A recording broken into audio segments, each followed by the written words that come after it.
Baka mamaya iniisip ng mga tao doon, takina, baka maumali ito, ha? Hindi ko nga alam, baka sabihin nila, ano ba to? Pulubing puti. Pulubing tisuyo. Eh, dala ko pa plastic. Ang ako pa sa plastic, ganun. Kasi mabigat eh, may mga dala akong platito eh. Maliit eh.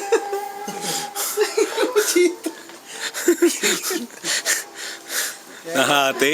Na-imagine ko parang ano. Nahati. Yun ang mga pangit na karanasan.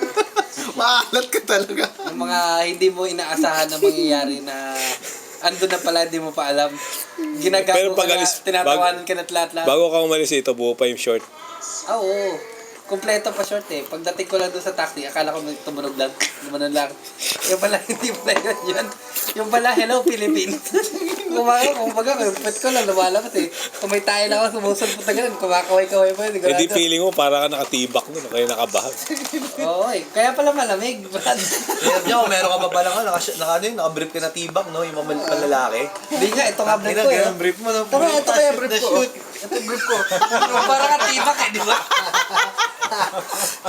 Isipin mo nga. Tulul ka talaga. Bego stream ka pa. Buti ka mo, walang YouTube, walang Facebook. Dati kung lumabas yun, putang ina ko nilo. Huda ka na pala, no? Inibidyo ka na. Oo. Punta kasama mo ako, bibidyo ka sa likod. Hindi na,